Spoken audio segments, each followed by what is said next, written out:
আসসালামু আলাইকুম। প্রিয় ভাই ও বোনেরা, কেমন আছেন সবাই? আশা করছি সবাই ভালো আছেন। আমরা আগের পর্ব দেখেছিলাম কিভাবে ইউসুফ আলাইহিস সালাম একটা বড় পরীক্ষার সম্মুখীন হতে চলেছেন।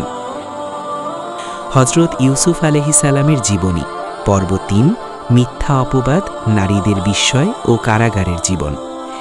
আগের পর্বে আমরা দেখেছি মহান নবী ইউসুফ, হযরত ইউসুফ আলাইহিস সালাম মিশরের প্রাসাদে বড় হতে থাকেন এবং তার সৌন্দর্য ও চরিত্র সবাইকে মুগ্ধ করে।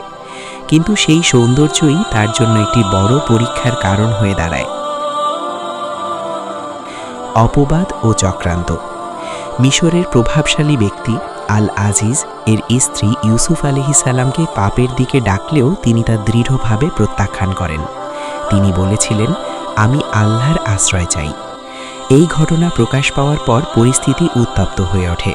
আল আজিজের স্ত্রী নিজের দোষ ঢাকতে ইউসুফ আলাইহিস সালামের উপরই দোষ চাপাতে চেষ্টা করে, কিন্তু আল্লাহর ইচ্ছায় সত্য প্রকাশ পেয়ে যায়। প্রমাণ হয়ে যায় যে ইউসুফ আলাইহিস সালাম নির্দোষ। তবু সমাজের কথা, সম্মানের ভয়, এই সব কারণে ঘটনাটি চাপা দেওয়ার চেষ্টা করা হয়। মিশরের নারীদের বিস্ময়। এই ঘটনার কথা ধীরে ধীরে মিশরের নারীদের মধ্যে ছড়িয়ে পড়ে। তারা বলতে লাগলো, মন্ত্রীর স্ত্রী তার দাসের প্রতি আকৃষ্ট হয়েছে। এটা তো অদ্ভুত ব্যাপার। এই কথা শুনে আল আজিজের স্ত্রী তাদেরকে একটি শিক্ষা দিতে চাইলেন। তিনি শহরের কিছু সম্মানিত নারীকে দাওয়াত দিলেন, তাদের সামনে ফল কেটে খাওয়ার জন্য ছুরি দিলেন এবং ইউসুফ আলাইহিস সালামকে তাদের সামনে আসতে বললেন। যখন ইউসুফ আলাইহিস সালাম তাদের সামনে উপস্থিত হলেন, তখন তার সৌন্দর্য দেখে নারীরা এতটাই অবাক হয়ে গেল যে তারা নিজেদের হাতই কেটে ফেলল, কিন্তু টেরই পেল না। তারা বলে উঠল, এটা কোনো মানুষ নয়, নিশ্চয়ই সে একজন সম্মানিত ফেরেশতা। এই দৃশ্য প্রমাণ করল ইউসুফ আলাইহিস সালামের সৌন্দর্য ছিল অসাধারণ। আবারও পাপের আহ্বান। এরপর আল আজিজের স্ত্রী আবার ইউসুফ আলাইহিস সালামকে পাপের আহ্বান করল। এবার শুধু সে একা নয়, বরং অন্যান্য নারীরাও তার সাথে যুক্ত হল। কিন্তু ইউসুফ আলাইহিস সালাম দৃঢ়ভাবে দাঁড়িয়ে রইলেন।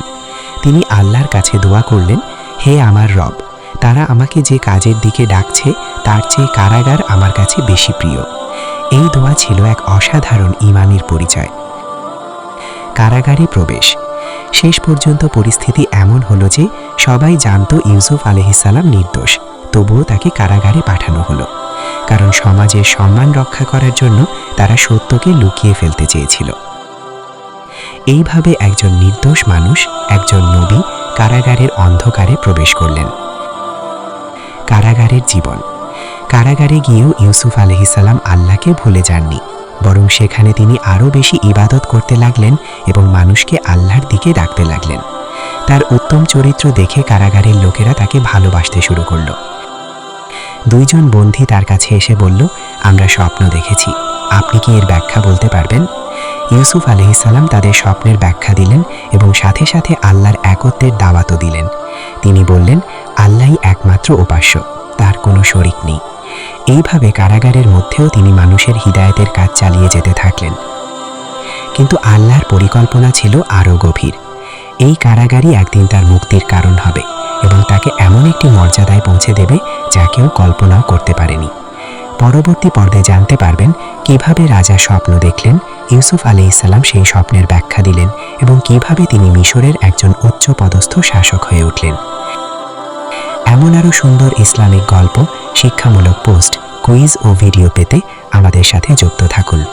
ইসলামিক পেজ ও গ্রুপ ডিনফ্লুয়েন্স by Hakimur, YouTube channel I am Hakimur Rahman 20।